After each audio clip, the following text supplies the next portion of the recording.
Ahí está grabando. Adelante, Gus. Buenas tardes, compañeras y compañeros. Bienvenidos a este conversatorio organizado por el Movimiento Productivo 25 de Mayo. Contamos con la presencia de Pablo González, que, como casi todos sabrán, fue, ex diputado nacional, ex senador nacional, ex vicegobernador de Santa Cruz, y fue presidente de YPF entre el año 21 y el 23. También contamos hoy con la presencia de Sergio Echevarrena, empresario PYME, ex presidente de CAPIPE, que es la Cámara Argentina de Proveedores de la Industria Petroenergética, también integrante del Movimiento Productivo 25 de Mayo, y Mario Sosa, economista e integrante del Movimiento Productivo 25 de Mayo, que van a ser los expositores. La dinámica va a comenzar con la palabra Pablo, que va a charlar un poco entiendo yo, de la realidad energética y particularmente de YPF, que fue su último desafío. Luego seguirá Sergio Echevarrena, cerrando Mario Sosa y abriendo ahí la posibilidad de algún intercambio, de algunas preguntas. Así que bueno, Pablo, muy buenas tardes, muchas gracias por haber accedido a este conversatorio. Bueno, muchas gracias. Gracias al MP25 por la invitación. Ya me siento parte del MP25 desde que empezamos a organizar la visita de Cristina en ese momento a Avellaneda, a la planta de Don Omar Vetrano. Después, si ustedes me permiten, agradecer y mandar un saludo a mis compañeros del PJ de Río Turbio, que están viendo esta presentación. Son varios los que están en una pantalla, en una ciudad que es, como pocas, es víctima de un modelo económico antinacional que deja de lado la necesidad de la geopolítica argentina de invertir en todo el país. Y como uno, a medida que va pensando lo que va a decir, ve que las cosas van cambiando permanentemente. Yo estoy tentado a empezar por algo que vi ayer, que es nada más ni nada menos que al futuro, espero que se le niegue el placer, del futuro embajador de Estados Unidos en la Argentina, digamos, diciendo varias cosas que son muy graves para nuestro país. Primero, una injerencia ilegal en las cuestiones internas de nuestro país, cuando él dice que va a ir a las provincias argentinas a oponerse a que las provincias tengan relación con el Estado chino. Primero, me parece que ya desconoce que en nuestro país las relaciones exteriores las maneja el gobierno nacional. Las provincias se lo delegaron en 1853 cuando se sancionó la Constitución, con lo cual las provincias no pueden tener una relación directa con el Estado chino, tienen que pasar por el Estado nacional. Esto lo desconoce cuando él a su vez dice que va a recorrer todo el país y va a ir a las provincias a oponerse a eso. Punto 2, digamos, a señalar su apoyo incondicional al gobierno de Milei, y punto 3, de manera inapropiada también, a sostener que está bien encarcelada Cristina Kirchner, que está donde él dice que él cree que está. Esto me lleva al tema que por lo menos que voy a hablar yo un ratito, que es nada más ni nada menos que el fallo de este país, del segundo circuito de Nueva York, contra YPF, contra Argentina, y en este caso contra YPF.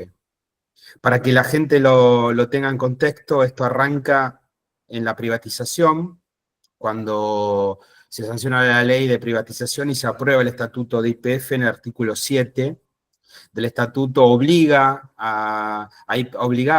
en ese momento a YPF en el caso que un adquirente compre más del 15% de las acciones, hacer lo que se llama una OPA, que es una oferta pública de acciones, al resto de los accionistas a un precio equivalente para ver si lo iban a comprar. Cuando se toma la decisión de recuperar YPF en el año 2012, se sanciona la ley 26.741, y lo que sucede allí es la toma de una decisión soberana de la Argentina de hacer una expropiación, que es uno de los pocos casos en los cuales, en una constitución como la nuestra, que no deja de ser liberal, es uno de los pocos casos en que el derecho público está por encima del derecho privado.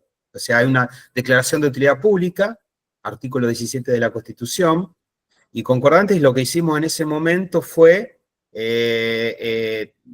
tomar una decisión soberana como país y realizar una expropiación. Con lo cual el derecho público está obviamente por encima del derecho privado, y con lo cual la Constitución está por encima del estatuto de YPF y esa obligación que tenía, según los que ahora sostienen que cometimos un error, de poner por encima de una ley de orden público el estatuto de YPF. Esto, en ese momento se expropiaron el 51% de las acciones que estaban en poder de Repsol. Después se llegó a un acuerdo con Repsol y se indemnizó, como dice la Constitución, y un 25% que era de Petersen Energía y Petersen Financiera, que tenía sede en España, determina que los acuerdos que esta empresa había hecho con quienes les habían facilitado los fondos para comprar esas acciones los lleva a quebrar, porque iban a cobrar de las utilidades de una empresa, digamos, y eso claramente no iba a pasar, porque el Estado, YPF no se podía hacer cargo de un acuerdo que determinaba el pago de las acciones a través de una ganancia. Ese estatuto, ese artículo 7 del estatuto es lo que lleva al fondo Woolford, que compra la quiebra en $15 millones, a este juzgado de Nueva York, donde está esta jueza Loretta Preska. Lo que se reclama es una indemnización. Digamos, la indemnización uno la reclama cuando, digamos, ha sufrido un daño reparable. En este caso, no hay indemnización porque en realidad el fondo que compra la quiebra no invirtió nada en la Argentina. Es más, digamos, ese fondo buitre es un fondo que siempre estuvo pululando por la Argentina, y a mi modo de ver, el objetivo de Woolford en este caso es quedarse con vaca muerta, que como ustedes saben, la segunda reserva de gas no convencional y la cuarta de petróleo no convencional del mundo. Se inicia este proceso donde la jueza lo que tiene que hacer es aplicar ley argentina, es decir, es una expropiación en Argentina de una empresa que quiebra en España, donde un fondo buitre compra esos derechos de ejecución, y donde la jueza lo que tenía que hacer era aplicarle a Argentina. Subrayo esto porque yo vengo escuchando en medios muchos economistas que dicen que lo que pasa en Estados Unidos es otro orden legal y bla, bla, y que allá sí que claro que las leyes se respetan, etcétera, ¿no? Cosa que es para discutir un rato largo también. La jueza lo que tenía que hacer es aplicar ley argentina. Por eso las partes propusieron expertos en leyes argentinas, pero lo que hace ella es resolver la cuestión que debió haber aplicado ley argentina como si estuviera aplicando ley norteamericana y violar el principio de inmunidad soberana, que en este caso tiene las acciones de YPF. Porque en el momento que nosotros expropiamos, y lo dice el artículo 8 y el 10 de la 26.741, es que primero las provincias son dueñas de la mitad, es decir, cuando se expropia el 51%, el 25% es de las provincias productoras, en este caso. Es obviamente una ley anterior nuestra ley de expropiación es anterior al juicio, a la quiebra, etcétera, etcétera, con lo cual debió ser aplicada, no puede ser desconocido por nadie. No es que hicimos una ley después que arrancó el juicio, no es que la hicimos en el 2016, 2017 y 2018, la ley de 2012. Y en segundo lugar, la ley también dice que se necesitan 2/3 del Congreso para disponer las acciones de YPF. Bueno, en el 2023 hay una sentencia, Lo que hace Presca es condena al Estado argentino y no condena a YPF. Estaban demandados de YPF por un lado y el Estado argentino por otro lado. Condena al Estado argentino y no condena a YPF. Ahí nosotros pensamos que en realidad lo que venía ahora era, primero, obviamente criticable el fondo de la sentencia porque omite aplicar nuestra ley. En segundo lugar, establece un precio exorbitante en cuanto a esa indemnización, 16.100 millones de dólares, un disparate, digamos, total. Digamos, el 25% de las acciones no valían eso, no hubo ningún daño. Siempre la reparación tiene que ver, digamos, los que saben de derecho, digamos, debe guardar proporción con el daño creado, acá no hubo ningún daño, y ninguno de nosotros sabe cómo la jueza llega a ese número. No lo sabemos, cómo llega a 16.100. Pero bueno, estaba condenado el Estado Nacional, lo que correspondía ahí era que el Estado Nacional primero apelar, y en segundo lugar, digamos, el Estado Nacional tenía que establecer una especie de contracautela en esa apelación. No lo hace el gobierno de Milei. Cuando el gobierno de Milei no lo hace, se inicia una ejecución de sentencia por parte de Woolford y Eaton Park, que es el otro fondo buitre, digamos, que tenía un 5% de acciones.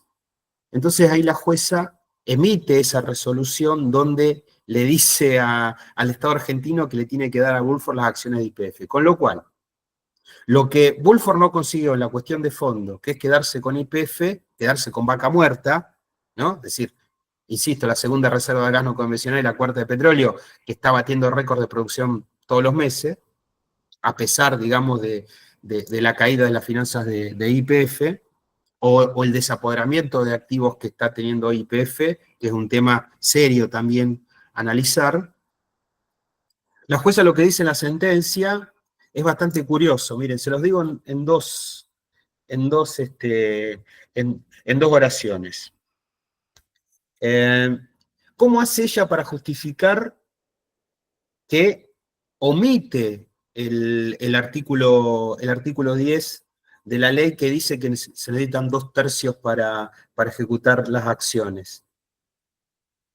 Ella dice, Argentina utilizó esas acciones para actividades comerciales en Estados Unidos, con lo cual, dice ella, como cotizaba en la bolsa de Nueva York, dice, ya no son acciones que están, digamos, en el espectro, en el ámbito de la Argentina, con lo cual deja de lado la inmunidad soberana, la inmunidad soberana que le corresponde a Argentina en sus acciones y aplica ley de Nueva York. Es decir, pone por encima de la ley argentina la ley de Nueva York, ni siquiera la ley de Estados Unidos, la ley de Nueva York.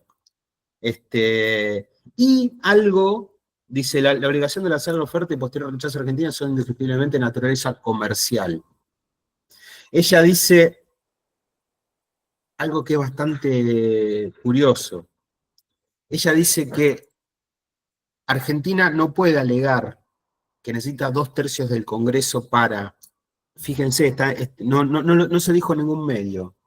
Dice que Argentina no puede alegar que se necesitan 2/3 del Congreso para disponer de las acciones porque en su momento cuando el presidente, lo dice en la sentencia, el presidente Milei, dice ella, emitió la ley base al Congreso en el año 2024, mandó una ley que necesitaba una mayoría simple, dice ella.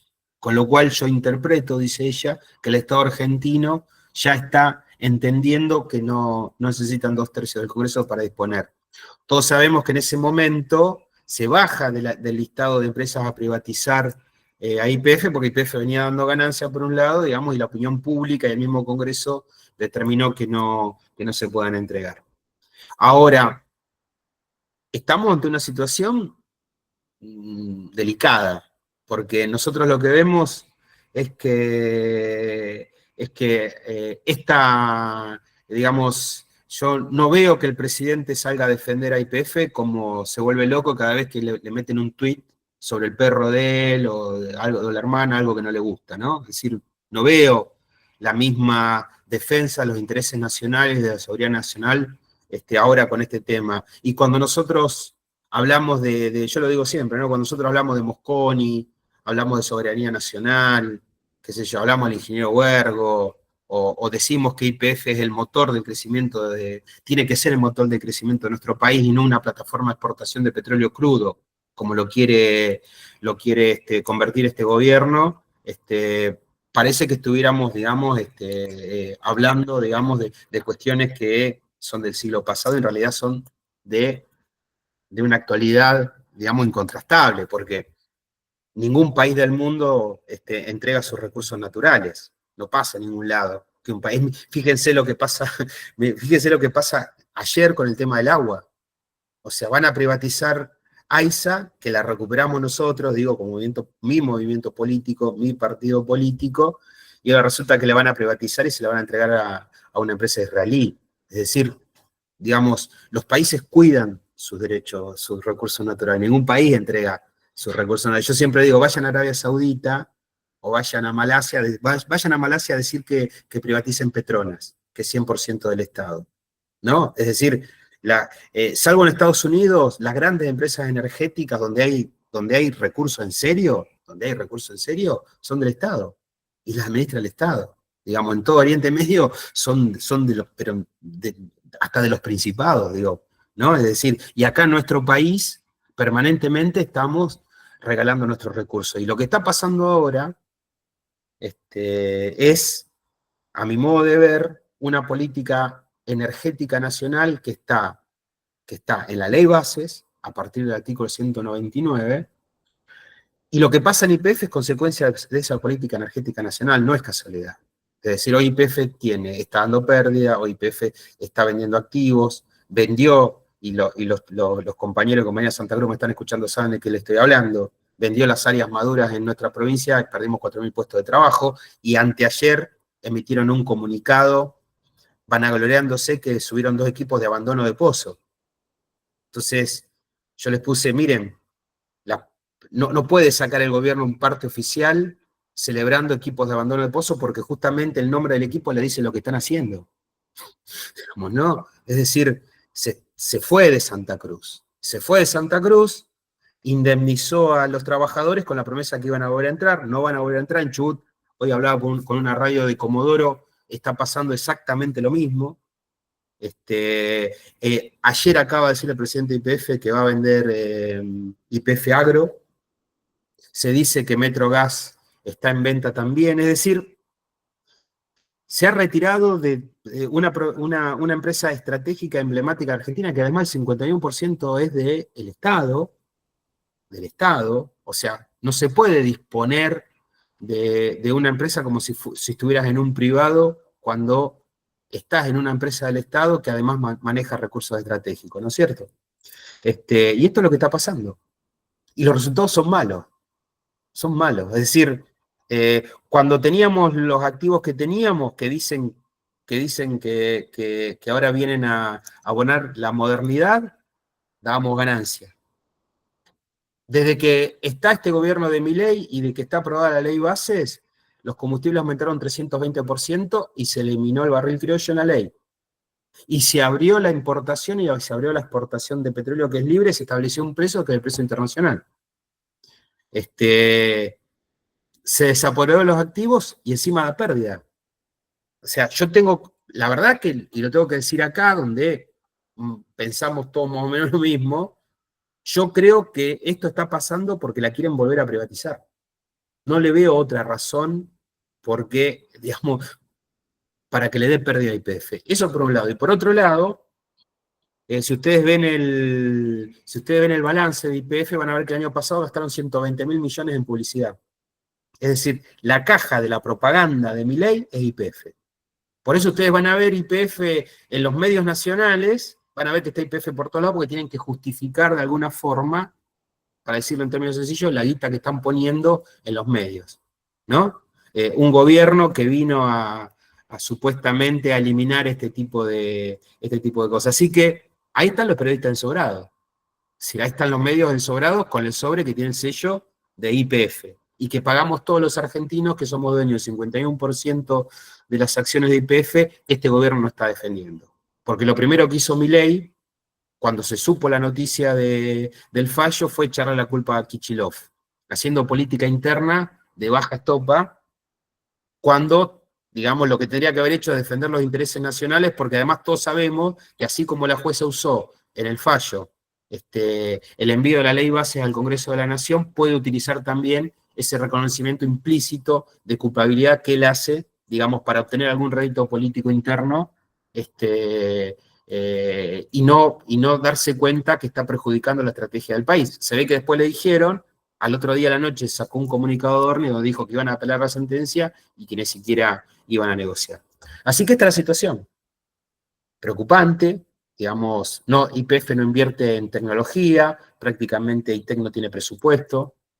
Ustedes saben que ITEC está en Berisso, se inauguró en el 2012, y ahí hay 70 científicos del CONICET pensando en una Argentina diferente, ¿no? Y este gobierno lo está desfinanciando. Nosotros le pusimos, el último año que estuvimos, el presupuesto más alto de la historia a ITEC, ¿no? Es decir, no se invierte en renovables, se van de las provincias que tienen áreas maduras, se vendieron, YPF venía produciendo 300.000 barriles, con la venta de áreas maduras vendieron 100.000 barriles.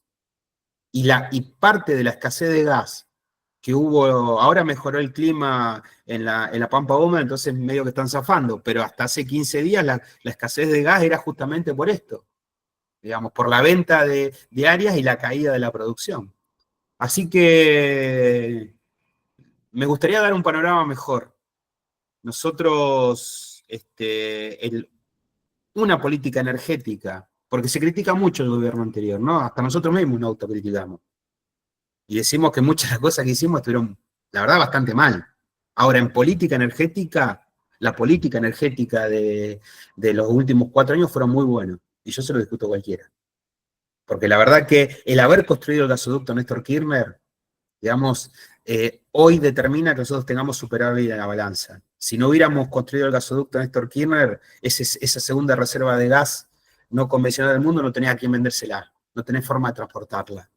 No tenés forma de transportarla. Entonces, aunque uno aumente la producción, digamos, si no tiene medio de transporte, de gas no lo puede monetizar. Y eso se construyó con fondos públicos. Y el año pasado, cuando tenía que poner 4 plantas compresoras, no las pusieron y el país perdió 500 millones de dólares porque tuvieron que salir a comprar barcos de GNL por todo el mundo. Así de inútiles que son. Así de inútiles son. Lo único que hacen es cambiar nombres. Es decir, al gasoducto Néstor Kirchner le pusieron Perito Moreno. Es decir, no hacen obras, pero se dedican a cambiar nombre a las obras que hicimos los demás. El proyecto de gas natural licuado lo chocaron, le dejamos un proyecto caminando. Ustedes se acuerdan, la fecha nadie se va a olvidar, porque el 1 de septiembre, el día que la quisieron matar a Cristina. Ese día se anunció con Petronas el proyecto, Petronas la cuarta del mundo de gas natural licuado. Lo que hizo Milei fue un día decir que el proyecto se iba a Bahía Blanca, Río Negro, a Punta Colorada, porque el gobernador de Provincia de Buenos Aires es comunista, dijo. ¿Se acuerdan? Lo dijo en un stream con Fantino. Petronas se enteró por los diarios que el proyecto se iba de Bahía Blanca a Río Colorado, con lo cual Petronas primero se bajó del proyecto y después se fue a la Argentina. Estaba en la Argentina en el año 2014, en la época de Chevron, cuando el YPF firma con Chevron, firma con Petronas, venía produciendo 50.000 barriles. En Loma de la Lata se fue, se van las empresas, se fueron por los incumplimientos, por la falta de seriedad, por las barbaridades que hacen y dicen. Y es un modelo, un modelo público-privado que vino después del 2012, que es el que permitió desarrollar Vaca Muerta. Si Vaca Muerta se desarrolló y hoy es lo que es gracias a que Cristina tuvo lo que había que tener en el año 2012 para decidir la expropiación, y a partir de ahí esa curva de aprendizaje, ese copiar lo que pasa en Permian, digamos, donde se desarrolló en lo convencional, lo que permite hoy estar donde estamos. Ustedes ahora entran en los diarios y van a ver récord de producción, que es casi un piloto automático, porque va a seguir creciendo la producción. Pero hoy, lamentablemente, ese crecimiento de producción no favorece a los argentinos. Porque mis compañeros que están en compañía de rectorio ahora van a cargar nafta y resulta que pagan lo mismo que paga 1 litro de nafta una persona que vive en Paraguay que no tiene petróleo. Y en Santa Cruz hay petróleo y en estos momentos, mientras estamos nosotros hablando acá, y esto también lo digo siempre, hay trabajadores y trabajadoras del petróleo en los campos con 10, 15, 20 grados bajo cero. Así que, lamentable, esta es la política energética de la Fuerza del Cielo, ¿no? Esta es la política energética. Y de los cómplices, entre los cuales incluyo, por ejemplo, el gobernador de mi provincia, digamos que son cómplices de esto que han hecho. Porque a mí me paraban en un campo en YPF porque un supervisor se peleaba con un laburante. Y ahora resulta que echaron a 4.000 y no dijeron nada. Absolutamente nada. Nada. Y salen a festejar porque se anuncia equipos de abandono de pozo. Es decir, estamos, la verdad, muy mal, ¿no? Estamos en una situación donde vemos que todo este esfuerzo que se hicieron durante tantos años de tantas y de tantos trabajadores y trabajadoras y de gente, de la política, etcétera, se está tirando por la borda con esta entrega que están haciendo de nuestros recursos naturales. Con este desmantelamiento que están haciendo con YPF, que si sigue perdiendo, si da un par de balances más pérdida, yo estoy seguro que Milei va a hacer una cadena nacional y va a decir que la va a vender. Y va a vender la segunda reserva de gas no convencional del mundo, la cuarta de petróleo no convencional del mundo, y lo que no pudieron hacer a través de los fallos judiciales, lo van a hacer con esta otra venta espuria de los recursos naturales de los argentinos. Así que mi opinión es que hay que estar muy atento, hay que defender una política energética, digamos, que sí que anduvo bien, que una decisión. Yo era senador de la Nación por mi provincia en el año 2012 y fui miembro informante del decreto de expropiación. Lo volvería a hacer. Yo volvería a votar esa ley con las dos manos, porque fue una ley correctamente pensada, correctamente ejecutada, con fundamento legal, y nadie en ese momento nos dijo que iba a venir un fondo buitre, no sé cuántos años después, que iba a ir a Nueva York a ejecutar una sentencia, que se iban a encontrar con una jueza que les iba a dar la razón, digamos, y que iba a avanzar sobre la soberanía nacional. Porque la verdad que nadie lo pensaba, ¿no? Nadie lo pensaba. Así que no me quiero exceder demasiado de lo que hablamos con David. Bueno, sí. Pero espero, digamos, traté de ser lo más sintético posible. Obviamente hay muchas más cosas para charlar. Pero hay algo que tenemos que tener muy en claro. Tenemos que defender nuestros recursos naturales. Ayer le mandé a un compañero, y ahí la veía a la diputada Nieto también de Turbio, ayer le mandé a otro compañero un artículo de Clarín donde, digamos, hay un análisis que, bueno, da risa. Dicen que un estudio de Buenos Aires, especialista en inversiones extranjeras, que dice que mandaron gente a hacer roadshow a Estados Unidos a ofrecer ICRT. La verdad, digamos, Argentina importa carbón. Digamos, Argentina hoy está importando carbón. Es decir, importa carbón para hacer funcionar usinas de PAE. Y nosotros tenemos Río Turbio con reservas para 400 años. En un país que prácticamente no contamina. Porque de 180 países nosotros estamos 145, estamos 0,7 de emisiones, ¿no? Así que no hay ninguna razón por la cual no se deba fortalecer y no se deba potenciar, por ejemplo, la explotación de la mina de carbón, donde hace muchísimos años, bueno, ICF es un desprendimiento de YPF, era una división minería de YPF, hasta que Perón, bueno, toma esa gran decisión. Pero digo, no hay ninguna razón para que nosotros no apoyemos emprendimientos productivos que sustituyen importaciones. Y hoy lo está pasando en Argentina. Le quieren convencer a gente que es deficitaria, pero ellos la hacen deficitaria. Digamos, ellos la hacen perder, ellos no invierten, no les interesa, etcétera, etcétera, etcétera. Y lo que pasa ahí pasa con YPF. Y terminan privatizando de manera ilegal, porque lo de AISA tiene que ir por ley, dicho sea de paso, ¿no? Tiene que ir por ley. Lo que quisieron hacer con Vialidad Nacional, que gracias a Dios lo paró una jueza, por 6 meses, vamos a ver después qué pasa. Es decir, porque no les interesa que haya rutas en la Argentina. Porque, digamos, no les interesa, no les importa. Así que me parece que es un momento para luchar, para defenderse, para que no nos ganen el discurso con mentiras, para defender nuestra identidad nacional, para seguir diciendo que hay que defender la soberanía nacional, que no es un eslogan, que es una realidad, que nosotros los que estamos comprometidos con nuestra Argentina, lo vamos a seguir sosteniendo. Ahí está, David. no me quiero extender mucho más. Muchas gracias, Pablo. Voy a hacer solo un comentario al respecto de lo que dijiste.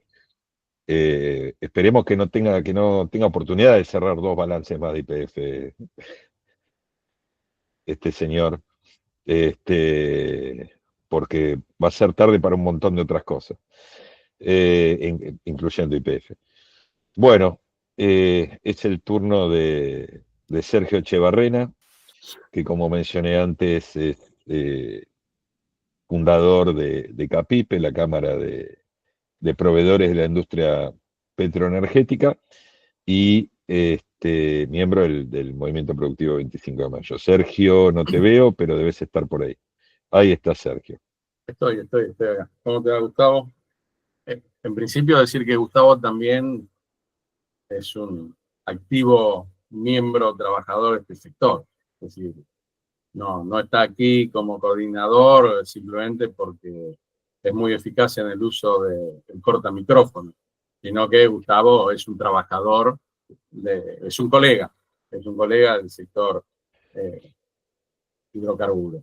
Agradecer a Pablo que tenga la gentileza sobre todo de contarnos esto en detalle, de esta barbaridad que pretenden hacer con YPF. Y refiriéndome a CAPIPE, nosotros como Cámara salimos en el primer minuto a sostener la recuperación de YPF. En el primer minuto, creo que fuimos, no sé después qué hicieron las otras cámaras industriales, ¿no? Y las vinculadas con el sector, pero nosotros no dudamos en ese momento de que era una medida imprescindible. Muchos de los que estamos en el sector era una medida que la esperábamos y que la queríamos siempre. Es decir, somos los que no quisimos la privatización. Nosotros somos los que nos opusimos a la privatización de YPF y Gas del Estado, ¿no? YPF y Gas del Estado hoy se habla de incubadoras, de empresas, ¿no? Este país está desarrollado industrialmente y territorialmente y socialmente gracias a YPF y a empresas como Gas del Estado o Agua y Energía. Nosotros en nuestra Cámara teníamos una consigna y que seguimos manteniendo, es que la renta de los hidrocarburos debe apalancar el desarrollo industrial. Es decir, nosotros no vemos a YPF como una empresa más, como una empresa que tiene que recortar gastos para ser más eficiente. Entonces, dice, bueno, si los perales no tienen el mismo rendimiento que Loma Campana, afuera con los perales, ¿no? Sin pensar en lo que ha significado YPF para la sociedad de Santa Cruz, del norte de Santa Cruz, donde están los perales y los otros yacimientos, ¿no? Esa visión social de desarrollo industrial no la tiene esta gente. No la tiene y no la quiere tener. No son errores lo que cometen. Esta gente no está cometiendo errores, está siguiendo un plan. Pablo habló de que ojalá que no sea este señor de apellido, el promotor de chistes de vestuario, embajador de los Estados Unidos.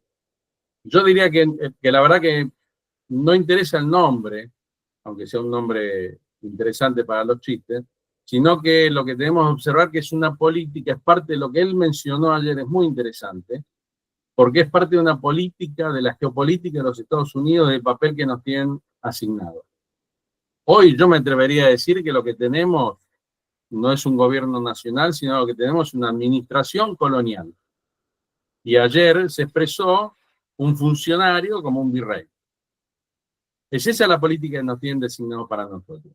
En esa política, en esa visión geopolítica que tiene que ver con la apropiación de nuestros recursos, en particular los hidrocarburos, no tiene lugar una empresa como YPF. La YPF que a nosotros nos gusta, la YPF que nos gustó, la YPF con la que nosotros colaboramos del 2012 hasta el 2015, incluso un poco después también, que es una empresa que nosotros la vemos como desarrolladora de tecnología, es una empresa con implantación territorial y desarrollo sectorial, es una empresa que va por la soberanía hidrocarburífera, va por la soberanía de los recursos naturales. Entonces, esa YPF no cabe en los planes que tiene esta gente, que son, la verdad, le debemos agradecer la sinceridad al manifestarlo de una manera tan clara. Se van a apropiar, quieren apropiarse de nuestros recursos, no quieren ninguna competencia y hasta son capaces, como bien dijo Pablo, de pretender que ellos deciden la política exterior de Argentina cuando lo sabemos que es el presidente el encargado de las relaciones exteriores de la República Argentina. Los recursos naturales, como también bien dijo Pablo, son estratégicos, son en especial los que tienen que ver con la energía son especialmente estratégicos. Y son o compañías estatales, o en el caso de Estados Unidos, son compañías privadas, son compañías que están imbricadas con el profundo poder industrial de los Estados Unidos y en el fondo de las cosas, las decisiones sobre políticas energéticas las termina tomando el Pentágono y las termina tomando la Secretaría de Energía, no las termina tomando ni el mercado ni las empresas. Porque las empresas no están en contradicción con los objetivos políticos de la industria de los Estados Unidos. Hay una buena anécdota respecto a esto, que fue cuando estaban haciendo como ahora las sesiones del Senado para elegir o para confirmar, creo que era, no recuerdo bien si era el secretario de Defensa o el secretario de Estado, que es el canciller de Estados Unidos, de la presidencia de Eisenhower. Lo proponen para ese cargo a Wilson, no recuerdo su nombre de pila, que había sido histórico CEO de la General Motors, ¿no? Entonces le preguntan en el Senado si él, en un caso como secretario de Estado de Defensa, tuviera que tomar una medida que fuera en contra de los intereses de la General Motors, si la tomaría. Y él dijo que absolutamente sí, pero que no se le ocurría ninguna medida que beneficiara a los Estados Unidos y no beneficiara a la General Motors. Y al revés también, no hay ninguna medida que beneficie a la General Motors y no beneficie a los Estados Unidos. Esa lógica hace que, si bien ellos tienen empresas privadas manejando el sector de hidrocarburos, funcionan como si fueran un gran conglomerado estatal y por eso invaden países por esos hidrocarburos. O hacen estallar gasoductos como hicieron con el Nord Stream 2 de los rusos hacia Alemania. Es decir, abandonar el control estatal de los recursos naturales y en particular de los hidrocarburos implica reconocer que uno es una colonia y que no tiene aspiraciones a ningún tipo de desarrollo industrial, tecnológico, ni de ningún otro tipo. Una cosa que a mí me gustaría mencionar, porque debo decirlo con sinceridad, fuimos muy críticos durante todo ese tiempo, obviamente de las privatizaciones, pero también de la Constitución Nacional del 94, que le sacó el control de los recursos naturales al Estado Nacional y se los entregó a las provincias. Eso a nosotros nos parece que ha sido un gran error, porque eso, sumado a la privatización, hace que el poder ahora de negociación sea el de un gobernador contra una gran empresa, por ejemplo, y no del Estado Nacional con una gran empresa. Y que en un futuro que a mí lo pienso como una pesadilla, pero que deberíamos, compañeros, pensarlo, que tiene que ver con una posible balcanización de Argentina, si no logramos revertir esto, estaríamos otorgándole excusas a muchos gobernadores que se piensan como emires cataríes o sauditas, ¿no? Así que habría que pensar muy bien. Yo sé que es un tema difícil, sobre todo Pablo ahí siendo un representante de una provincia petrolera, pero seguramente esto lo discutiríamos, pero la verdad que en una futura renovación de la Constitución Nacional, que todos estaremos de acuerdo que ya es extremadamente necesaria, ese tema hay que volverlo a discutir.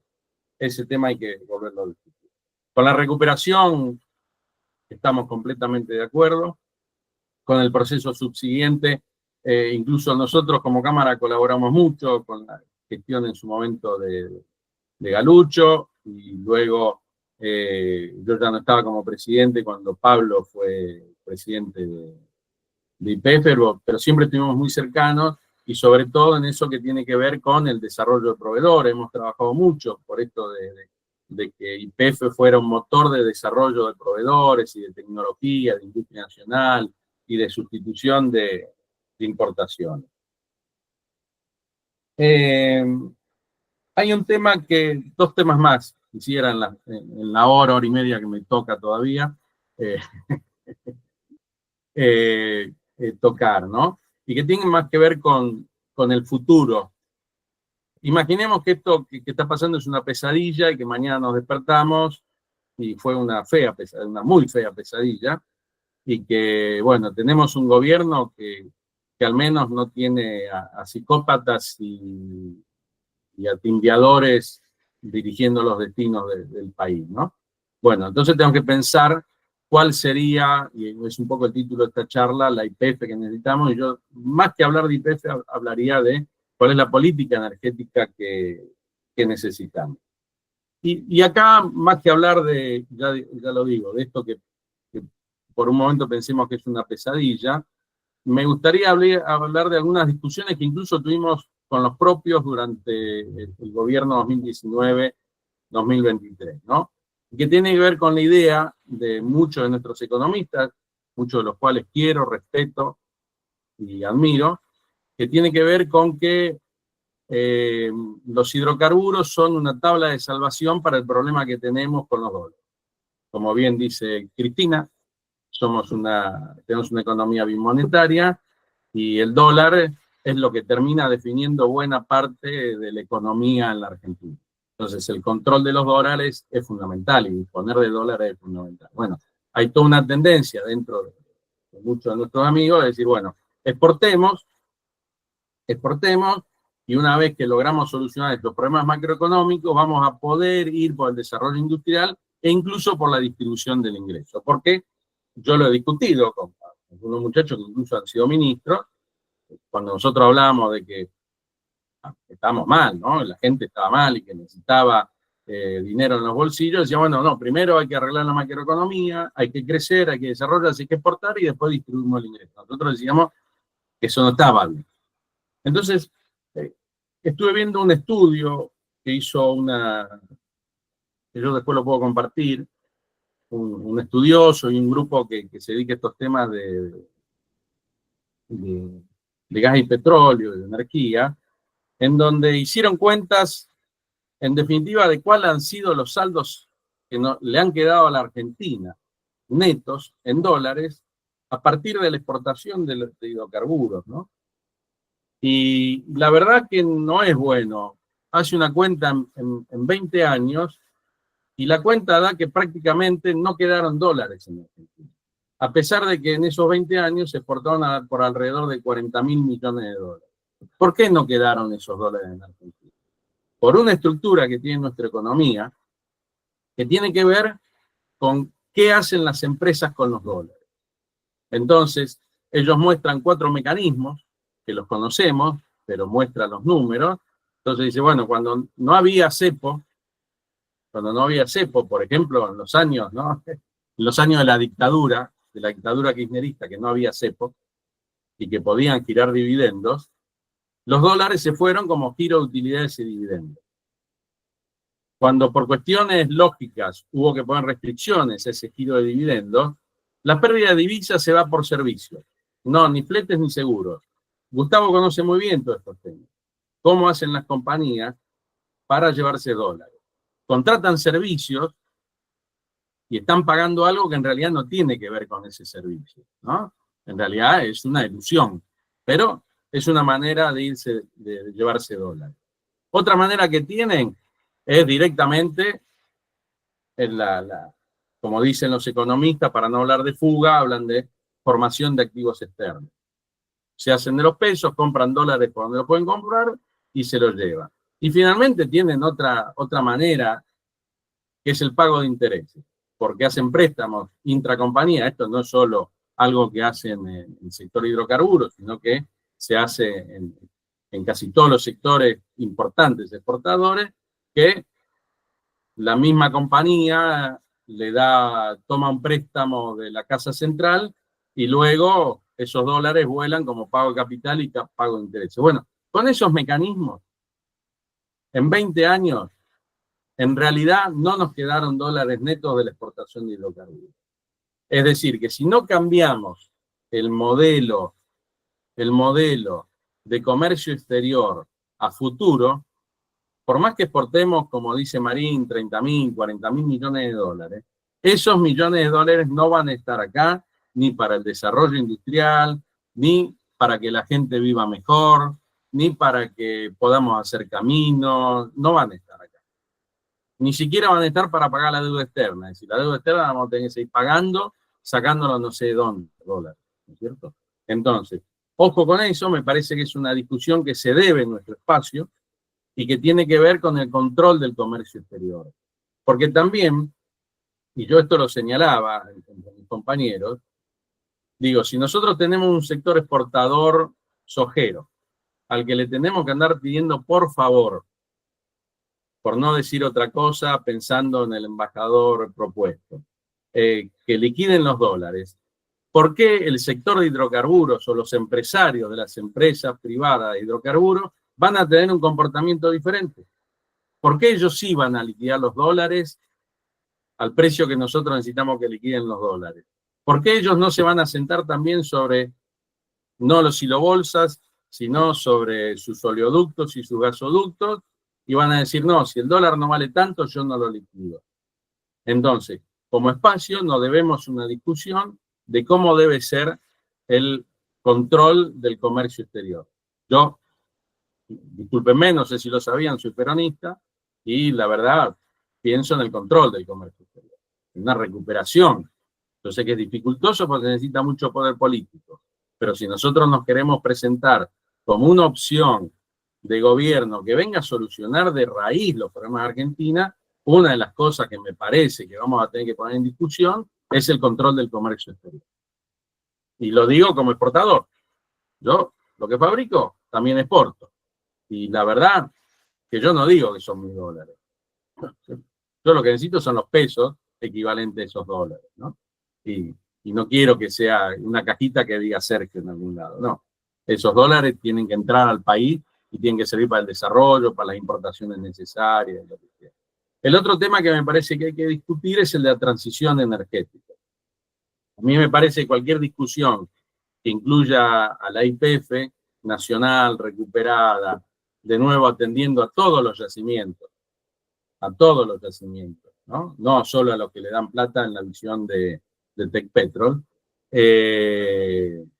tiene que estar incluida, algunos soñamos con una gran empresa nacional de transición energética. La transición energética es algo inevitable, viene. Y nosotros tenemos uno de los vectores más importantes para la transición energética, que es el gas natural. Que hay una coincidencia a nivel mundial en que el gas natural es un escalón para llegar a un esquema más sostenible desde el punto de vista ambiental que otra fuente de energía como el petróleo o el carbón. Esa transición energética implica el desarrollo de tecnologías, implica el uso de fierros. Esa transición energética nosotros la podemos hacer con los fierros importados o con los fierros nacionales. Esa transición energética nosotros la podemos hacer con políticas dictadas por nuestros intereses o por las políticas dictadas desde el norte. Está claro que hoy todo lo que se habla de transición energética y muchas de las iniciativas de transición energética y muchas de las políticas de transición energética están diseñadas en el norte y que están muy bien para los intereses del norte. Como bien dijo Pablo, nosotros no tenemos por qué preocuparnos en que nos señalen como contaminantes, porque no lo somos.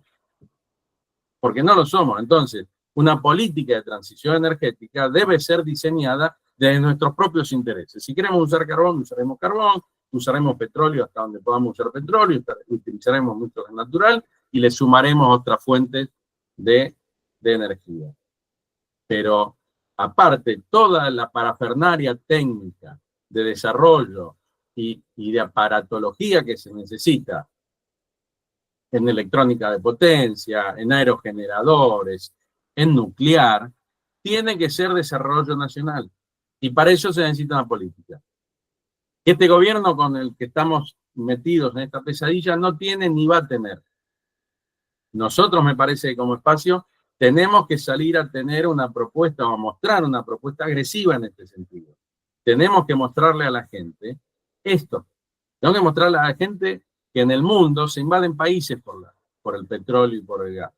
Se matan personas por el petróleo y por el gas. Se hacen estallar gasoductos y los principales funcionarios se ríen. Ustedes habrán visto la entrevista de Carson con Benson, que es el secretario del Tesoro, donde hablan de sí, estalló el gasoducto, parece que fueron unos pescadores noruegos, y se ríen.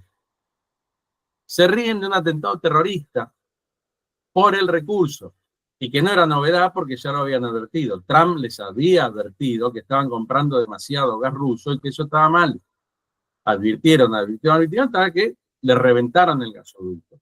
Nosotros eso se lo tenemos que contar a la gente. Tenemos que volver a hablar de estas cosas. No tenemos que tener miedo a hablar de estas cosas, aunque nos tilden de que nos quedamos en el 45 o que estamos locos, que el mundo no es así. No, el mundo funciona así. El mundo funciona y la geopolítica manda esto. Los recursos estratégicos los controla el Estado, las tecnologías estratégicas las controla el Estado, e incluso aquellas que no son estratégicas. Nosotros, algunos decimos que leímos a Mariana Mazzucato antes de que Mariana escribiera, porque muchas de las cosas que dice Mariana acerca de la participación estatal en los desarrollos tecnológicos más importantes es histórica, ¿no? Pero, y bueno, y ella pone un montón de ejemplos, como el iPhone, obviamente, el GPS, todo lo que ya sabemos. Y yo un poco cansado de eso, ahora utilizo otros ejemplos. Entonces digo, todos conocemos el BW40, ¿sí? Todos usamos el BW40 para aflojar un tornillo, esas cosas.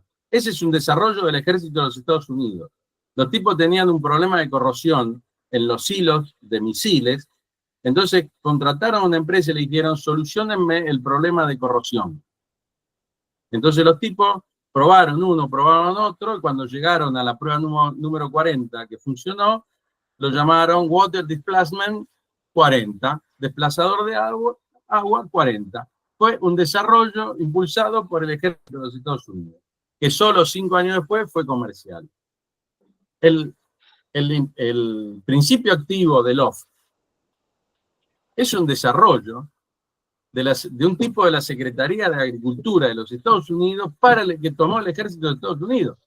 Porque como ellos tienen que ir a buscar recursos naturales a lugares con mosquitos, necesitaban algo así. Entonces, eso hay que hacérselo entender a la gente, porque a la gente le han metido en la cabeza que todo el desarrollo que tienen y que usan todos los días, esto que estamos usando nosotros, lo ha hecho el mercado. Y la verdad que el mercado no lo ha hecho. Tenemos que salir a esa discusión, tenemos que proponer una gran política energética que incluya a lo nuclear, hidrocarburos, renovables, hidroeléctrico, y tenemos que decir que nosotros queremos hacer otra cosa que está 180 grados de lo que está haciendo este gobierno de pesadilla. Muchas gracias, Sergio. Lo que pasa es que Mariana Mazzucato no sabía que era peronista ella, pero es peronista. Una cosita, cuando ustedes conocen la anécdota que cuando Macri era presidente, Mariana Mazzucato lo visitó y tuvo una charla con él. Cuando salió lo que dijo Mariana Mazzucato no entendió nada. Bueno, es el turno de Mario Sosa, que no lo veo en la pantalla, pero debe estar por ahí. Bueno, Mario es economista y miembro del Movimiento Productivo 25 de Mayo. Y participa también en el sector petroenergético. Mario. Bueno, gracias, Gustavo. Muy buenas tardes para todas, para todos. En primer lugar, por supuesto, agradecer a las dos ponencias anteriores y al tiempo que han dedicado a esclarecer un tema que verdaderamente es muy difícil, pero fundamentalmente muy doloroso para la Argentina, el tema energético y fundamentalmente la situación de YPF es clave para el desarrollo nacional y lamentablemente, digamos, estamos exactamente en la dirección contraria, exactamente en la dirección contraria. Hay muchas cosas que tenía pensado decir que ya me las ahorró Sergio. Sergio Echevarrena me ahorró gran cantidad de lo que tenía pensado decir esta tarde, pero sí puedo agregar algunos datos más y además viendo ciertas ansiedades en las preguntas, porque hay mucha gente que se sale de la vaina. Por entrar en este debate voy a tratar de ser bastante breve. La primera cuestión muy general es que nosotros desde el Movimiento Productivo 25 de Mayo, en nuestro programa que de alguna manera homogeneiza un mundo heterogéneo.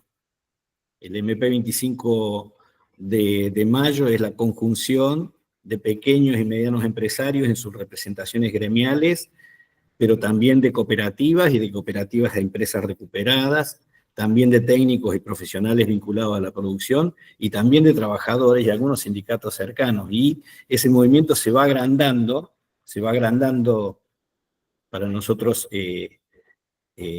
como gran noticia, por supuesto, y como hermosa noticia que celebramos todos los días, pero es como consecuencia de ese agrandamiento una heterogeneidad de miradas de la realidad que nosotros siempre pretendemos darle algún tipo de homogeneidad para que tenga una dirección como fuerza, para que se pueda conformar y para que se pueda comportar ese movimiento como fuerza. Por lo tanto, surgen un conjunto de debates al que nosotros le tenemos que dar, primero, creo yo, digamos, una síntesis y tratar de complementarlo o de combinarlo con el conjunto de los factores que nosotros pensamos que son los centrales. Uno de esos factores, siempre lo dijimos, es el tema de la energía. Es decir, hemos dicho desde el primer día que no es posible, primero, el desarrollo económico si no ponemos una adecuada vinculación con el sector energético. Segundo, decimos de eso que no es posible desarrollo industrial sin energía en condiciones competitivas. Esto lo decimos hace mucho. Y tercero, por lo tanto, decimos que es central el control estratégico del recurso energético en la Argentina, como lo es en todo el mundo, como bien lo dijo Sergio recién. Es decir, no ha habido ninguna revolución tecnoindustrial que no haya resuelto a priori la cuestión estratégica de la energía con la que se va a llevar a cabo.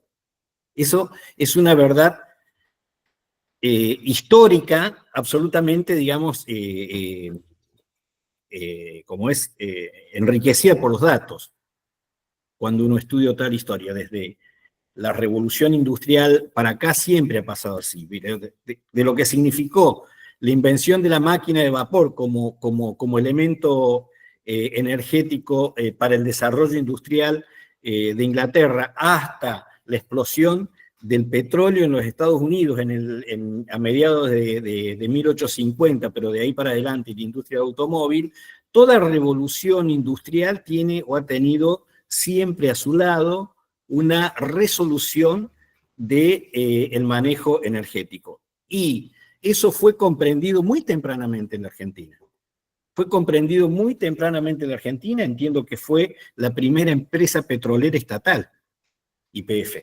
Fue la primera empresa petrolera estatal. La British Petroleum fue nacionalizada después como recurso estratégico a instancias de Winston Churchill en el marco de una situación de guerra, ¿no? En el marco de la situación de guerra, que también la guerra era por controlar los recursos energéticos y por, en todo caso, digamos, a partir de ese control, tratar de subordinar determinados proyectos a otros proyectos existentes en cada uno de esos momentos históricos. Nosotros tenemos en la Argentina, yo diría que una confrontación no de ineptos, están confrontando proyectos en la Argentina. Y es necesario que nosotros tengamos la claridad de qué proyectos están confrontando. Porque más allá de lo payasesco de nuestra máxima autoridad, a veces rozando lo delirante, cuando uno observa la composición de esto que llamamos gobierno nacional, pero que de nacional tiene nada, lo que tenemos ahí es el reflejo exacto de los proyectos en pugna dentro de los mismos Estados Unidos de Norteamérica. Tenemos toda la línea del globalismo financiero en la gente que ha sido empleado de ellos, desde el ministro hasta el presidente del Banco Central y todos sus segundos y sus terceros, y por lo tanto juegan ese proyecto claramente, al cual nosotros lo llamamos proyecto financiero globalista, que está en decadencia en el mundo a partir de la emergencia y la cada vez creciente participación de los BRICS en la economía mundial. Pero también hay una línea dentro de este gobierno, representada perfectamente por la ministra de Seguridad y el ministro de Defensa, que tiene mucha vinculación con el Comando Sur, que es otro proyecto de los Estados Unidos, que no es el mismo, que están en conflicto allá, y tiene el tercer proyecto, que está casi presidente contra presidente, abrazándose como amigos, que es el proyecto oligárquico industrialista, más o menos nacionalista de Trump, que es un tercer proyecto, que lo tiene como su amigo ejecutor el presidente argentino. Es decir, el gobierno que se dice nacional está preso de tres proyectos que compiten entre sí, primero por un control del propio gobierno norteamericano, pero segundo, digamos, por ver cómo no pierden la hegemonía a nivel mundial. Están en una situación tremenda de conflicto, yo diría, al más alto nivel. La situación en Estados Unidos es muy complicada, todos lo sabemos, y yo creo que eso se está reflejando acá. ¿Qué tienen de común esos tres proyectos? Que ninguno de esos tres proyectos va a presentar para la Argentina la posibilidad de desarrollo industrial. Para los tres proyectos, no es necesario que Argentina sea un país industrialmente desarrollado. Sí es necesario que aporte a su propio desarrollo los recursos naturales que tiene. Y la mejor manera de que los aportes es empezar quitándonos YPF. Van por YPF. Coincido en que hay no solamente una clara intencionalidad geopolítica, sino también una necesidad del proyecto en términos estratégicos-productivos. Eso tiene que ser así. ¿Cómo se manifiesta? Porque esto no es la primera vez que nos pasa. Este proyecto es más descaradamente cipayo y antinacional. Pero también tuvimos otros antes. ¿Y qué pasa, digamos, cuando nosotros empezamos a analizar? Cuando hay un gobierno, cuando hay gobiernos en la Argentina que ponen el desarrollo industrial en el centro o intentan poner el desarrollo industrial en el centro, porque entienden que a partir de poner el desarrollo industrial en el centro se genera más y mejor trabajo y se genera mejor distribución del ingreso y por lo tanto se aproximan a las banderas de justicia, independencia y soberanía. Cada vez que esos gobiernos están, fíjense lo que pasa con los precios de la energía en la Argentina. Fíjense lo que pasa. No importa cuán mal hayamos hecho las cosas, generalmente lo que uno observa es que si uno sigue los índices de precios mayoristas va a ver que siempre la energía corre por debajo de los precios industriales. Lo primero que hago para saber si el proyecto va a ir por un lugar o por el otro es mirar cómo han evolucionado esos precios. Y lo dijo Pablo al principio. Yo estaba viendo hoy algunos de esos números. Nosotros, es curioso lo que pasa con el petróleo. Estamos aproximándonos casi a un récord con 750.000 barriles de producción diaria, cuando estábamos en aproximadamente, no sé, corregime Pablo, pero en 550.000 en el 19 diarios. Estamos llegando a niveles, estamos todo el tiempo haciendo récord de producción. Y si estamos llenando de producción, por la famosa ley de la oferta y la demanda, se supone que tendríamos que tener un precio menor o más accesible. Y lo que ha pasado es exactamente lo opuesto. Mientras los precios promedio, lo que da el índice de precios mayoristas promedio de la Argentina, desde que asumió Milei hasta acá, ha sido de 180% promedio. Después tendríamos que entrar a mirar, digamos, qué pasa al interior de la industria y todo lo demás, pero curiosamente, el petróleo crudo y el gas natural incrementaron su precio un 282%. Y si uno mira los productos refinados de petróleo y sigue los precios de los productos refinados de petróleo en comparación con ese 180 promedio y 189 de toda la industria, los productos refinados de petróleo desde que está Milei hasta ahora se incrementaron un 307%.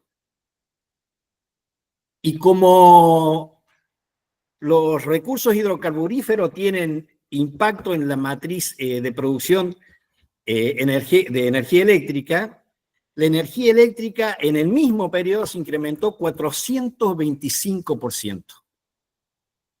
425%. Por supuesto que cuando uno mira, y ellos ahora, por ejemplo, están midiendo todo contra el 24, ¿no? Cuando se mide contra el 23 está todo para atrás, la verdad. Medido contra el 24 le da muy bien, pero encima le da muy bien como consecuencia de que apoyan ese crecimiento precisamente la producción de hidrocarburos, la vuelta, digamos, de la salida de la sequía en el agro tiene un impacto, por supuesto, fuerte, pero el grueso también es el sistema financiero.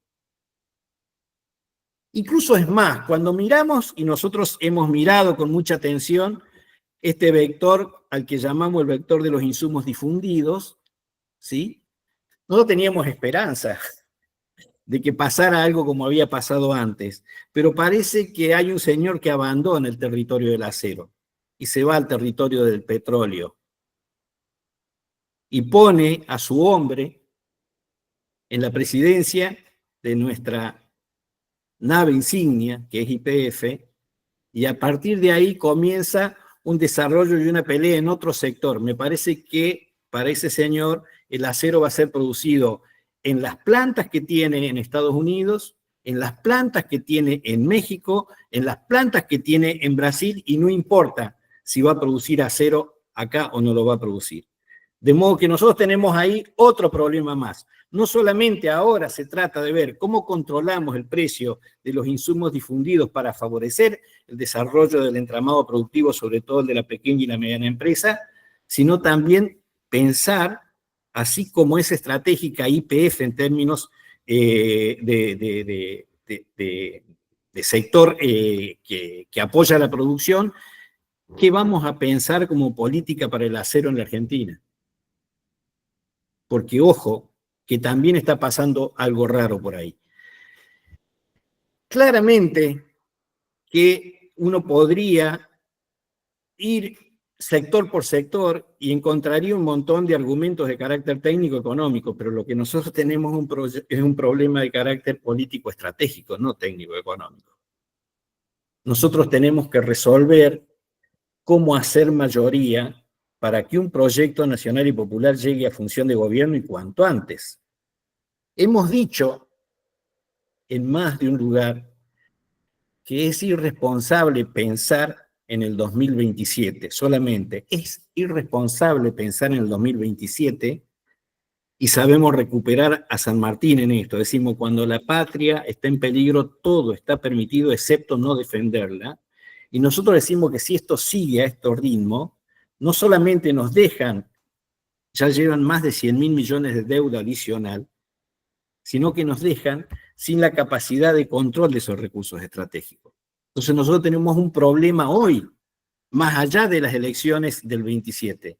Tenemos un problema hoy que tiene que ver con cómo limitamos esta desvergonzada y no sé cómo llamar, digamos, esta acción de este que realmente, digamos, es destructiva, absolutamente destructiva. Tenemos crecimiento del sistema financiero y de sus tasas de interés prestando a tasas usurarias, no hay posibilidad de préstamo para las pymes. Tenemos una energía absolutamente cara, imposible, a pesar de que tenemos récord de producción de hidrocarburos. Tenemos precios que son el doble y a veces más que el precio internacional en todos los insumos difundidos, papel, cartón,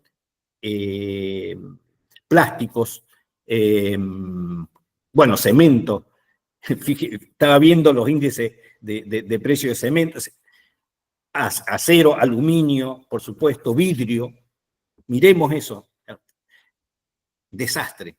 Es decir, todos los elementos de la política actual, incluyendo esta dejadez, porque yo creo que no importa, creo que están contentos en el fondo con lo que nos pasa con YPF y con la jueza Presca. Todo eso es exactamente al revés del programa que tenemos nosotros. Todo es absolutamente al revés. Por tanto, seguimos diciendo, como dijimos el primer día, nosotros tenemos que indicar con claridad nuestros objetivos y los que no son nuestros amigos, por no decir de otro modo, los que son nuestros adversarios.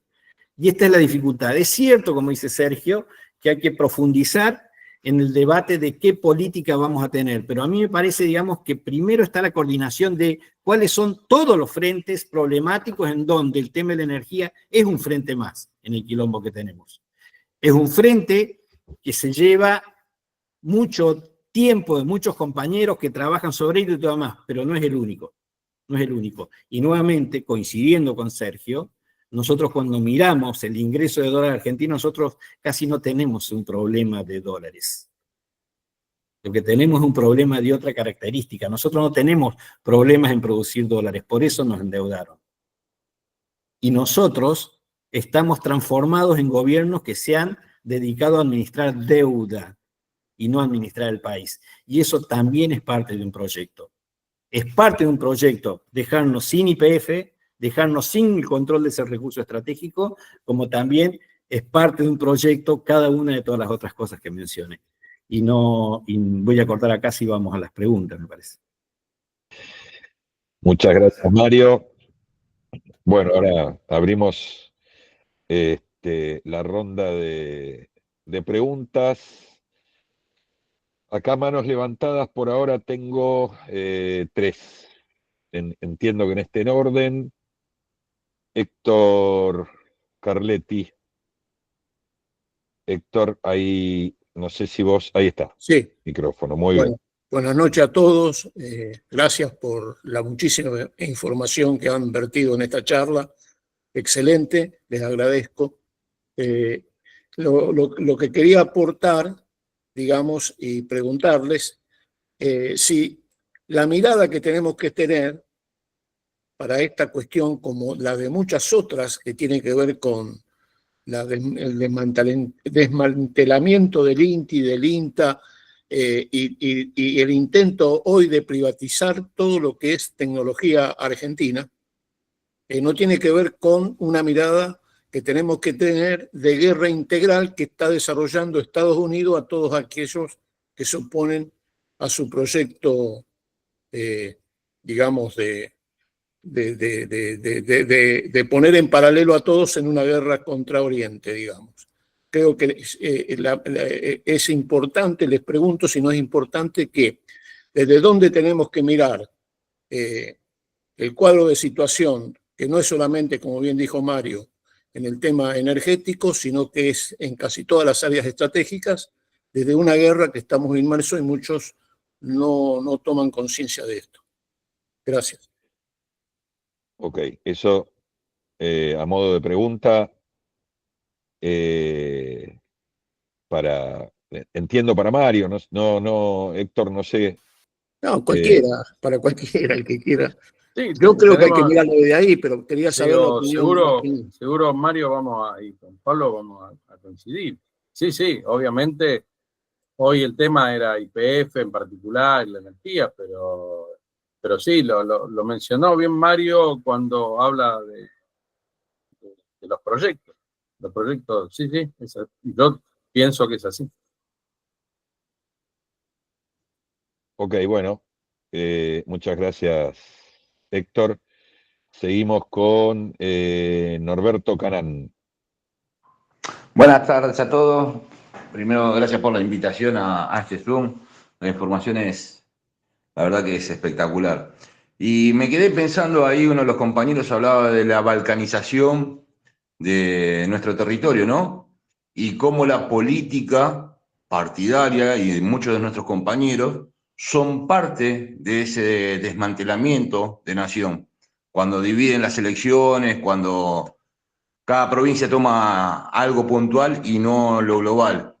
Y por eso creo que hay una batalla cultural que la vamos perdiendo, hasta incluso cuando dicen que cambian los nombres del gasoducto Néstor Kirchner.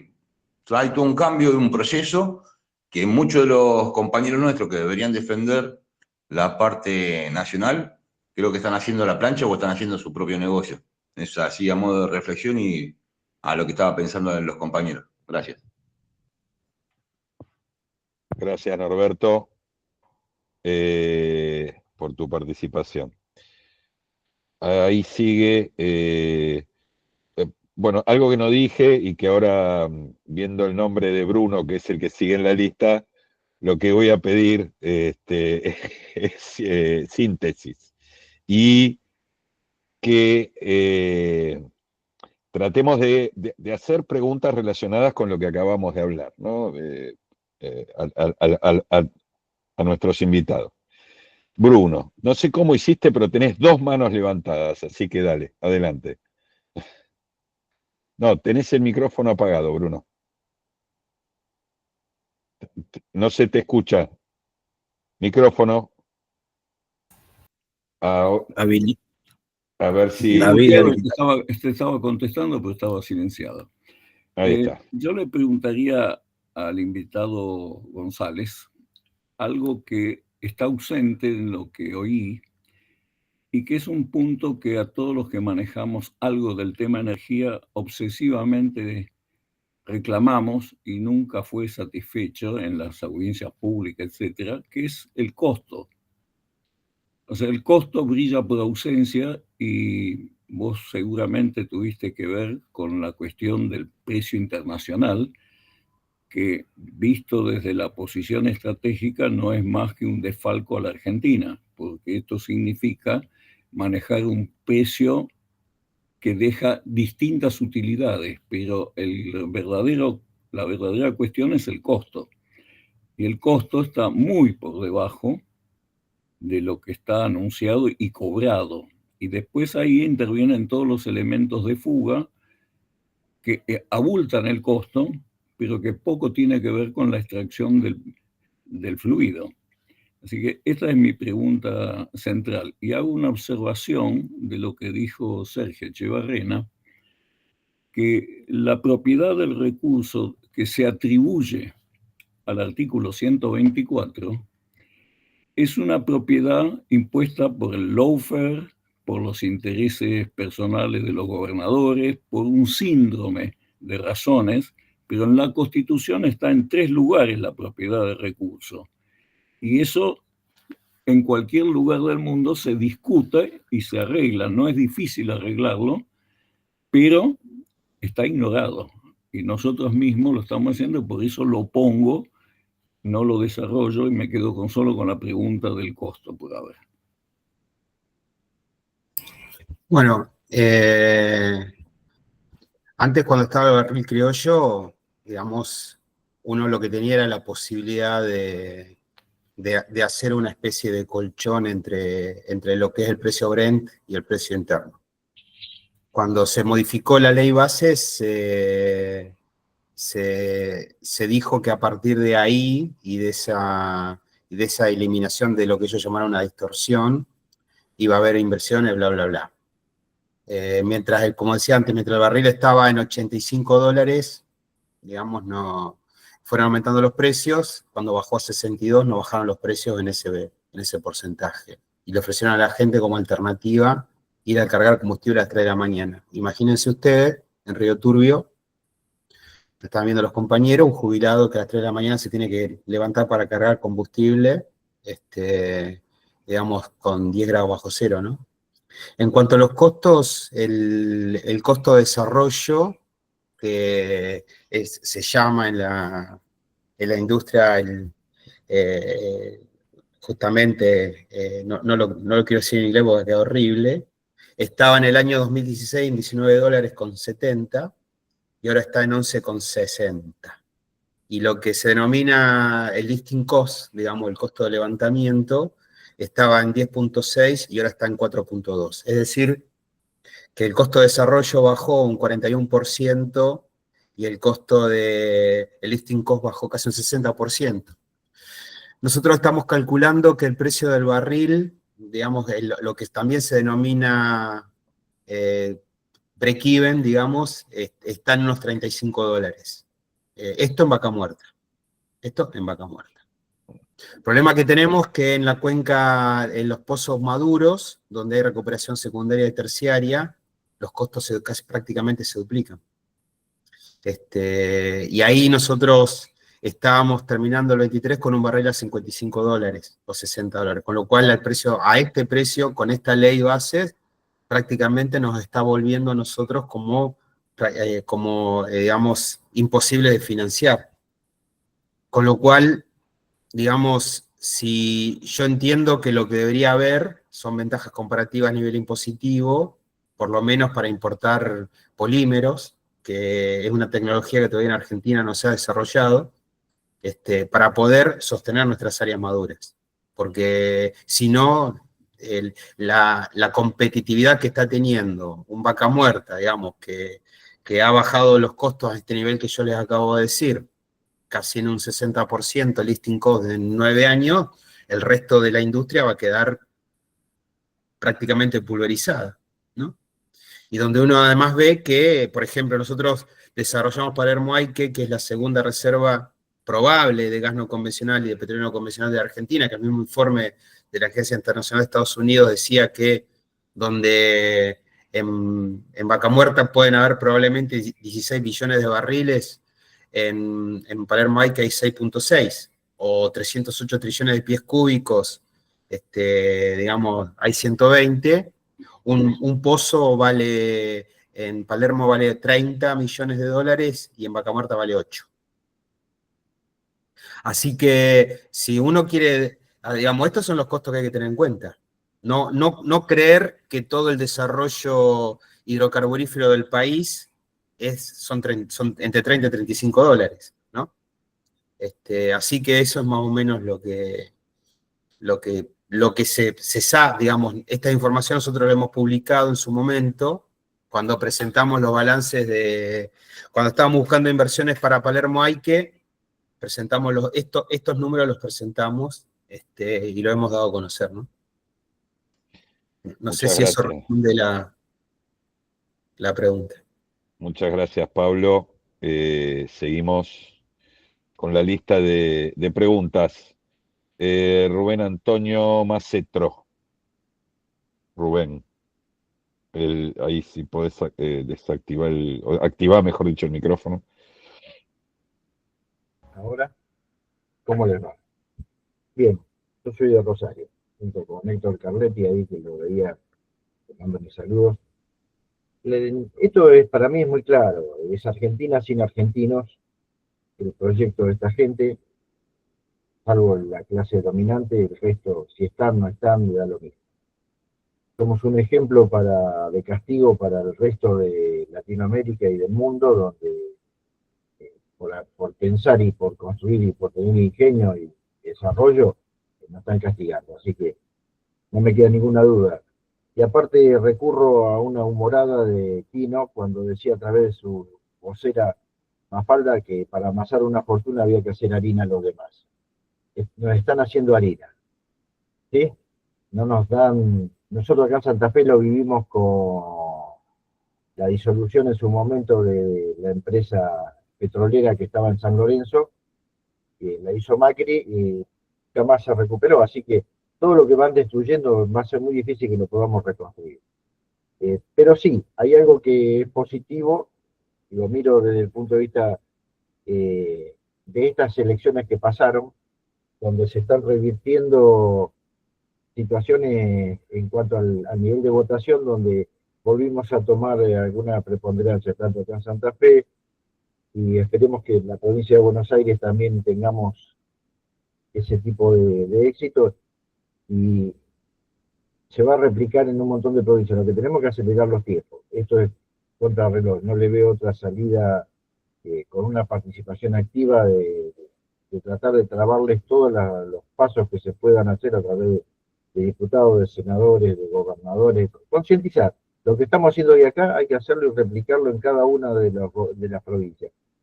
Quemarle los pelos a los gobernadores, a los legisladores, a todos aquellos amigos, la única manera que tenemos de frenar un poco esto, porque no le...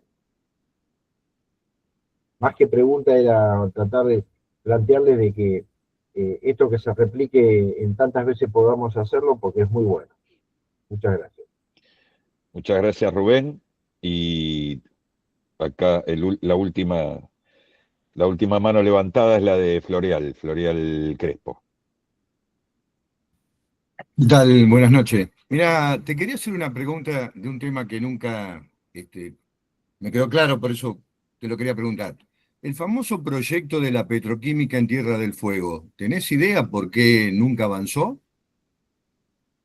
Porque está hasta el lugar donde lo iban a emplazar y todo, para procesar el gas que salía de las plataformas, ¿no?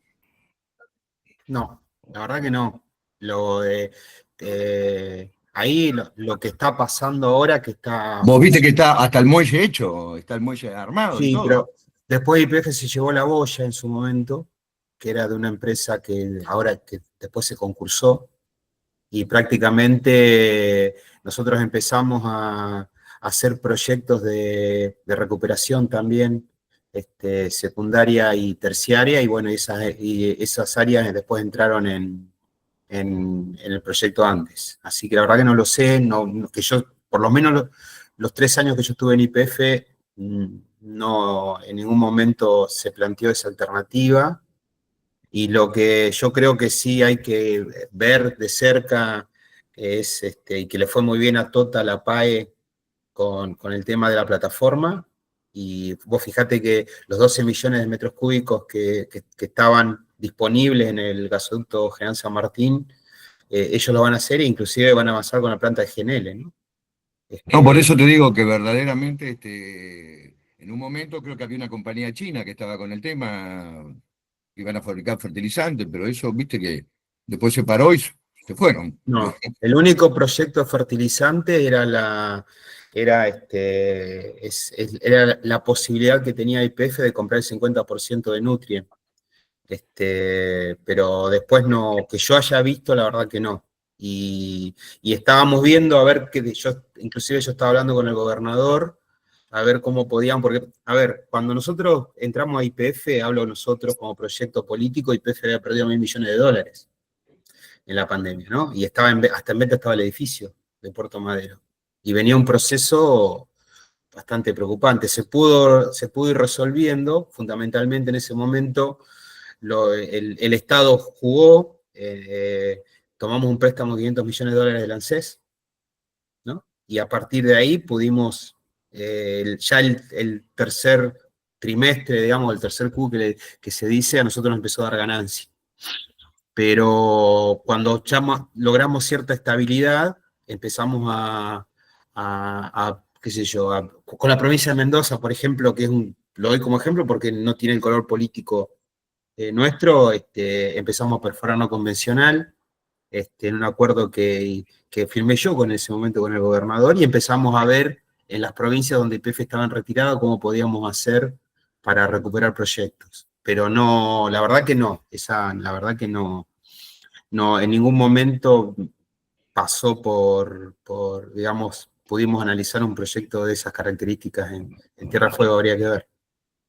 Yo le tengo, perdón, lo último que voy a decir porque tampoco les quiero, yo le tengo más fe preferiría hacer, si me preguntás a mí, y si recuperamos gas, preferiría hacer una planta de GNL chica, de 1,5 millones de toneladas, digamos, como en su momento cuando empezamos a perforar en Palermo Aique, nosotros empezamos a pensar en salir por el Estrecho Magallanes y exportar para el otro lado, ¿no? Eso me parece como alternativa, porque yo justo había estado en China y había visto obviamente, bueno, ahora no, menos escuchando a la Mela ayer, ¿no? Como era, pero digamos, China tenía mucho interés sobre los excedentes de gas que nosotros podemos llegar a tener y en hacer una planta de GNL, pero bueno, habría que ver. Bueno, Sur, ¿no? Es Petronas decir, a la planta GML, que creo que la va a terminar haciendo con Eni, ¿no? No firmó un contrato con Eni, pero... sí, no, a ver, falta la decisión final de inversión igual, ¿eh? O sea, hizo, digamos, se perdieron 2 años de proyecto. Además, yo creo que a mí en Punta Colorada creo que no lo van a poder hacer, porque si ustedes ahora entran en YouTube van a ver que tiene una reserva digamos, van a ver ballenas. ¿No? Es decir, yo no veo cómo van a hacer entrar N cantidad de barcos, porque además ahí sí, nosotros habíamos proyectado Vaca Muerta Sur, que la habíamos hecho porque en realidad YPF con Oldelval, que es el conducto de salida de petróleo, es el único lugar donde hay una democracia en el petróleo, porque son 7 empresas y todos los votos valen 1. Entonces, YPF es dueño del 40%. Cuando nosotros quisimos cambiar el gerente, que era un tipo que lo había puesto Macri, no lo pudimos hacer. Entonces dijimos, vamos a hacer Vaca Muerta Sur, que es, y podía llevar hasta 360.000 barriles, y era neto de YPF. Resulta que ahora lo que hicieron fue, lo metieron en RIGI y trajeron a las otras 6 a Vaca Muerta Sur. O sea, lo que nosotros queríamos evitar, digamos, con el proyecto del oleoducto, ellos ahora lo están haciendo, así que bueno. Lo de Eni no creo, puede ser, es una empresa grande, pero Petronas es la cuarta del mundo. Y arriba de Petronas, digamos, no está Eni, no está Eni.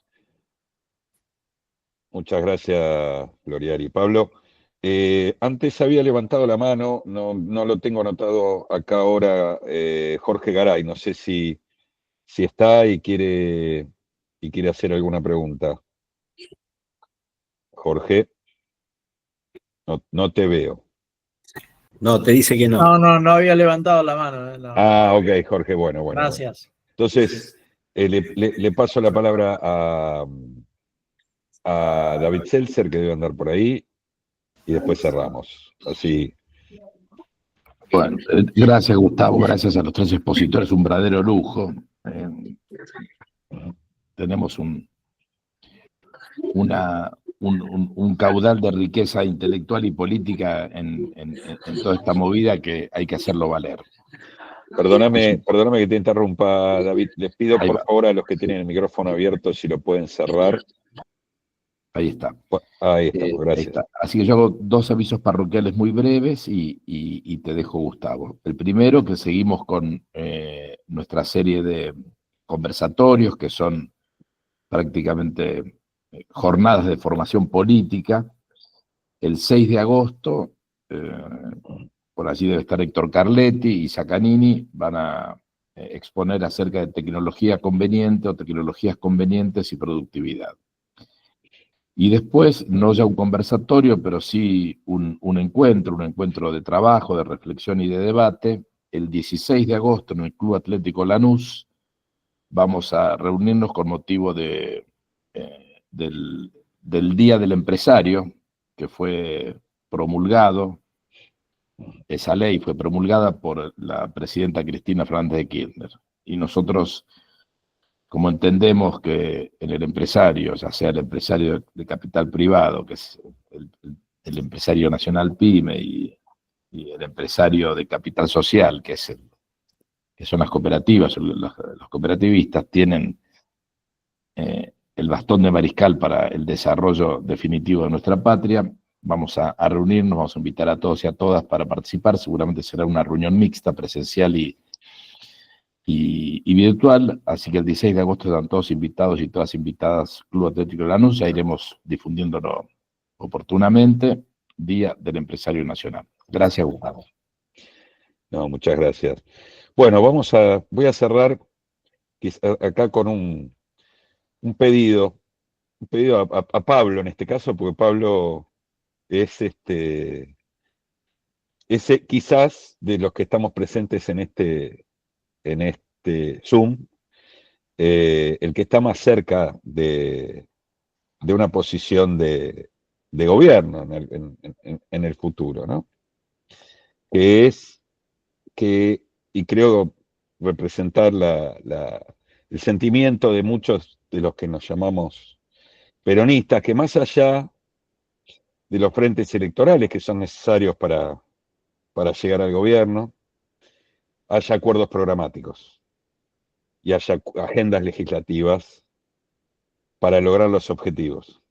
Creo que necesitamos muchísimo de eso para que no se repitan errores del pasado, donde hubo quizás algunas descoordinaciones. Lo pongo, digamos, en este momento. Te tengo a vos a mano, Pablo, así que perdóname. Eso por un lado. Y por otro lado también, que también creo que es el sentimiento de muchos de los que estamos acá, que en el momento de llegar a tener la posibilidad de cambiar algo, poder participar en esos armados, ¿no? Solemos decir, en general, que nos llaman para las campañas, pero después no participamos en los diseños de los modelos de desarrollo, ¿no? Inclusive creo que en el tema de energía podríamos discutir inclusive muchas cosas de las que se mencionaron y que se mencionaron como buenas decisiones. Quizás las podríamos discutir un poco, pero bueno, no es el momento. En este momento lo que tenemos que hacer es tratar de que esta pesadilla, como dijo, creo que Sergio dijo que estábamos en una pesadilla, se termine lo antes posible, con los medios, obviamente, constitucionales que tenemos.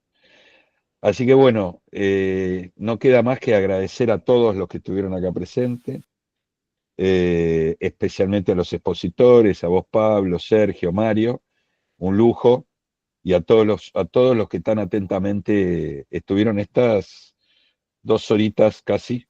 Un abrazo muy grande, viva Perón y viva la patria. Gracias.